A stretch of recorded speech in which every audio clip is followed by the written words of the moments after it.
Welcome back to Unleashed, the Service Dog Gals.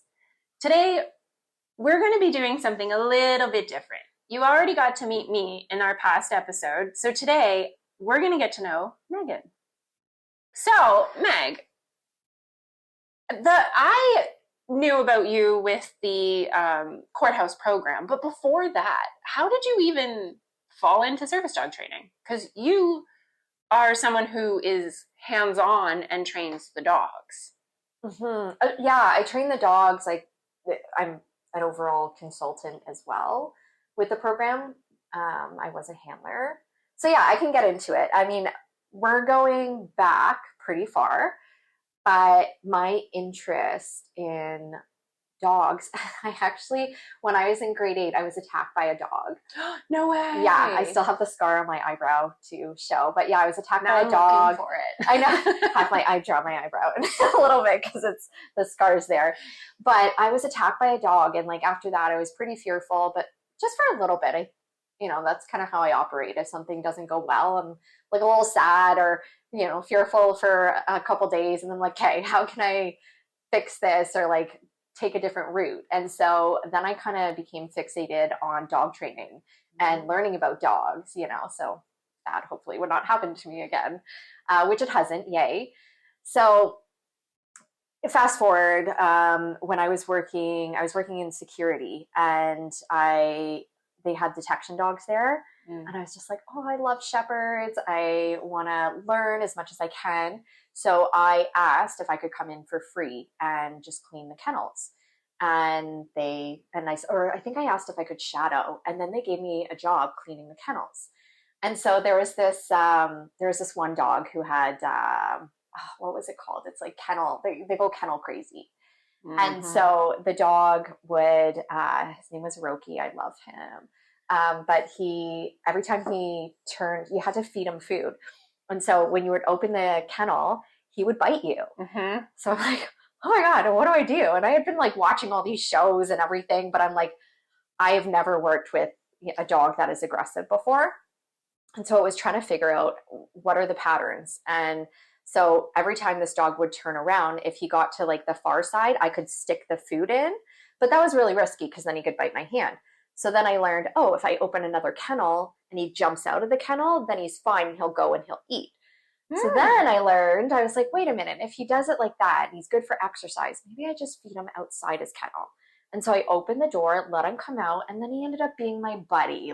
He walked the kennels with me. He would help me clean. He was just my buddy. And so that was my introduction to understanding dogs a bit more in depth than I had before with just treat training and watching my shows and things like that. And so through that, the director of the program, her name is Carol Matthews, and she took me on. She was my mentor. She still is. She took me on. She taught me everything I know. She was volunteering. We were volunteering for, the Wiener Dog Club, and it was all the dash hounds and stuff. I love it. Yeah. And so she had there was a weekly obedience class, and then she stuck me in. I was oh, I just want to watch and learn. And then she's okay, today Megan's going to run the class. And I'm oh, I don't know what I'm doing. So then I just fumble my way through, and she's you did great. I'm what the heck were you thinking? And she's pushing you off the ledge. Yeah, she's if you obedience, anyone can teach, that has a foundational understanding can teach obedience. Any Joe Schmo can really teach it. She's so I had to push you into it, because then you're going to learn, you're going to make mistakes, you're going to do. So again, fast forward, I worked with, a lot of behavior cases with her, and, when there was aggression or just things. So I did a lot of individual consults. And then I had started working at Victim Services. I think I was there as a crisis counselor, I was there for maybe a couple years. And then they had a dog that they brought in for the staff, just because given the work we do, they're oh, it'd be really great if, this dog could support the staff. And then they're maybe it would be really great if the dog could support people. And I'm well, this dog's a bit of a mess. So let me just see if I can offer some advice or, training. And so I was hey, I can offer this for free. And they took me on to do that. I mean, it was free. So free's a good price. Free's a good price. So then I started working with the dog, and the more I started working with the dog and the more it kind of developed, it's like, well, wait, we want it to act like a facility dog was the description. I'm like, well, crap, I've never trained a service dog or a facility dog. I don't know. I've trained dogs. I have a pretty good understanding at this point. I think I'm like 10 years in by now. And my mentor was working for National Service Dogs at the time. And so I'm like, hey, can you just see if I'm even on the right track here? Like, any advice that you have? And it turned out there was a position opening. So I applied. I had to go through the whole application process. A position for? A trainer, a service dog trainer. For National Service Dogs. Wow, okay, cool. Yes. And actually, I almost didn't get the job because my verbal interview was so bad. I was so nervous. I'm not good at those. Luckily, they also had a handling interview, so I redeemed myself. I'm better with the dogs. So I got the job, and lucky me, I got to train the facility dogs there. So I trained PTSD as well, but I got to work primarily with the facility dogs. National Service Dogs was incredible. They let me come in even though they knew what I was doing was not through ADI, which was kind of a bit more, I don't know if it was unheard of, but not a lot of people were doing what I was doing. Mm-hmm. And so it was kind of them to let me in. They were apprehensive, of course, I get that. But my drive was to make sure the dog adhered to the standards, which I saw was being so important. So it was kind of like my own, I got to have more experience in the industry, but also research as well, making sure that we're good. If we're putting this program out there, it's going to be good. So that's kind of what led me into service dogs. And then in terms of freelance, what I learned really quickly is that I can't adhere to these standards, but they're very important. How can I do this? And back then, I think that was like a decade ago, there weren't dogs in the courthouse yet, so specifically Toronto. So it's like, well, okay, I can get this dog to standard. And what I had decided to do was use, because I didn't want, as me training the dog, I didn't want myself to also certify. I didn't want there to be a conflict. Yes, that's so important. Yes, and they wouldn't, I was like, can someone just please test my dog? Like, I've done it. I feel really good. I feel very proud of where this dog started, which was a disaster, had to rehabilitate, then had to get all the other things going. So what I ended up doing was connecting with Toronto Police Canine Unit, and I got the sergeant there, the one who does all the testing for canine. Of course, it's different. It's detection and search and everything, but they still have a higher standard. And so I was very clear. And they also have an understanding of like why we are doing this in the public. Yes. Right? Yeah. And so I was very clear. If we do not, I don't want to know who's testing me. So they would send out someone else who's a tester for canine. If we don't meet the standards, which again, I had the resources, they're very accessible. If we don't meet that standard, we don't pass. Yes. That's it. And so to this day, we recertify annually. We never know who's coming out. They run the test. And if the handler doesn't pass, they don't pass. They do, because now I oversee the program. I make sure that they are ready to go into the test. But there's no pressure for them to certify or not certify. If it's not working, it's not working. At that time too, because we hadn't had a dog in the courthouse yet, I developed a bit of a test in the courthouse too. So we would have to walk into, in addition to the PAT test, walk into the court. We would go to, or they're doing like tickets or something.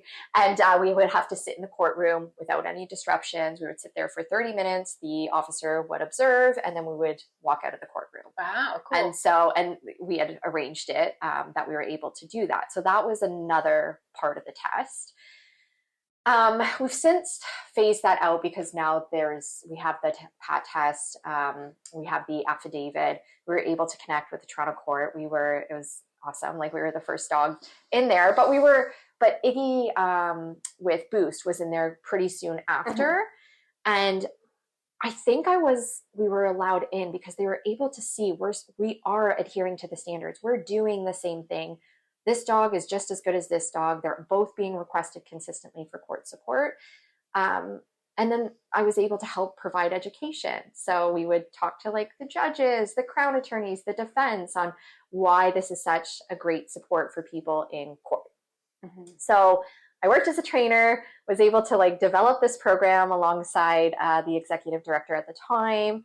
And yeah, it was a great period. And then after that, I ended up working as a handler. So I got to see that side of it too. Oh, cool. Yeah, which really led me into develop how I oversee programs now, which is making sure that there's the training piece of it, but there's also the ethical side of it and the recognition of the things the handler takes in, things the dog's experiencing. How can we make this where there's wellness taken into account for both human and animal, for burnout, vicarious trauma.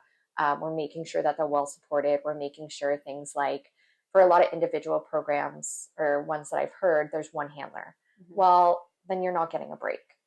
So my goal is for ones that are not ADI accredited to get in there and to support the program, look for longevity, look for the wellness of the handler, the dog, because it all relates, it all intersects. And yeah, so I was able to do that. Now I've stepped away as a handler. I had kids, so I, changed roles, but I still oversee the program as a consultant. I've had other programs reach out to see our process and how I do it and have implemented that in their programs, which is really awesome. So that's like the big full circle of how I got into all this. So it really does kind of sound like you are a change maker.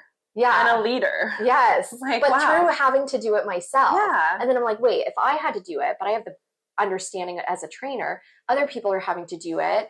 And yes, their dog is trained, but then what do? They're left kind of there to scramble because they don't have any body to help them implement these things or take into account how these things affect them. Because being a handler in the courtroom, like the things that you hear, it's the things that you see. I worked as a crisis counselor. I saw my fair share. I've heard my fair share of things, but for court, you're hearing the details of the crime that occurred. The nitty gritty. Yeah.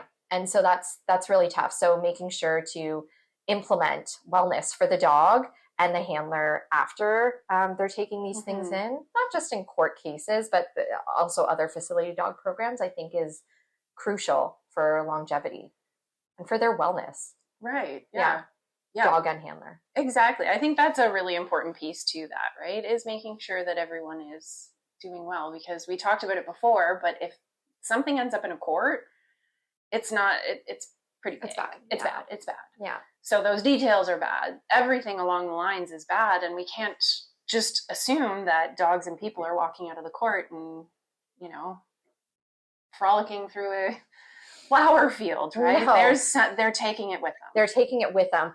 Frolicking through, like, it's funny that you say that, because that's actually what I make sure to have happen after, is for them to go frolic. So for them to have their own coping strategy, their own way to disconnect, their own way to like work through it by being able to, go for a hike or play ball, not just take that and leave. Same with humans. Like, you have to have some coping strategies. And again, if people are doing these programs and they don't understand dogs and they don't understand how these things can impact, then your program is set up to have a lot of difficulties within it, or for the dog to stop, reacting as it once did and being able to support, because you don't have these coping strategies in place or these tools in place for success. Right. Because you're just focused on a dog and that, they met the standards. Well, it's a lot more than that with these programs. Well-being and wellness is how you keep those standards going. Yeah. Right? Yeah. You think of like in crisis, you can get mental health days when you've had a tough case. Well, in the program I support, the dog gets a mental health day. Oh, cool. And then the person, they can do it at midday or at midday. They can do clinical supervision. They can do debriefing. Like, there's different strategies. Take the dog for a hike. Well, that's good for the person. That's good for the dog. Just making sure to have decompression rituals after these very heavy days. Cool. So what are you doing now? You're doing something pretty cool now. Yeah. So I actually recently, I've been doing it for a long time. It just didn't have a label, but I've launched the Facility Dog Network. So it's exactly what I'm talking about, just offering support to the people that have been left out. The people that aren't in ADI. Doesn't mean that they shouldn't have a program, can't have a program, but let's make sure you're supported in the program, the handlers, the dog, and that it's functioning as it, operationally should. And people can find you and the Facility Dog Network where? They can find me on Instagram, thefacilitydognetwork, or also email. I'll link all of that below. And then you can take a look, see what I offer. My LinkedIn's set up through my Instagram, and can hire for, if there's some troubleshooting you need to do, can jump on a one-on-one call. If you need a bit more oversight, can retain for a month, or right now I'm being retained for a year or annually through Victim Services. So that's something as well for just comprehensive, ongoing support for the program. Yeah, because knowledge and everything shifts and changes. So having that type of comprehensive support would be huge to make sure you're not only adhering to standards, but you're staying up to date. Up to date on standards. And if there's any little thing that happens that could be kind of the end of a program. So if there's the handler's experiencing stress, the dog's now taking on the stress, they're kind of like merging together to create this big disaster. But if they're able to consult, and hey, I'm having these issues, they're seeing it as one thing, but I'm like, oh, knowing what I know as a service dog trainer, being a handler, working as a crisis counselor, I can see it from a different lens and then get in and troubleshoot before it ends up being detrimental. The dog can no longer work in the capacity that it was meant for. Yeah. Or help, if there's different incidents, how do we incorporate the dog? Well, I've done this for a very long time through an accredited agency and myself, so I can help shape that within the programs. Yeah, that's super cool. Yeah. You're super cool. Little awkward at the start, but that's what makes you so cool. You're real. Thank you so much, everyone. Thanks for tuning in. Join us next week when we talk about, we don't have a topic, so. Whoa. We do have a topic, guys. Y'all, we do have a topic. We have a list of topics we're talking about. But if you're ever interested in us chatting about something specific, don't hesitate to reach out to us on social media, and we'll definitely chat more about what you bring up. And we can link our social media below because we're on the social media. Yeah. See, we're so awkward, guys, but we so appreciate you tuning in and taking this journey with us. Thanks so much. Unleash the service dog gals. Trauma, disability, and those who get left out.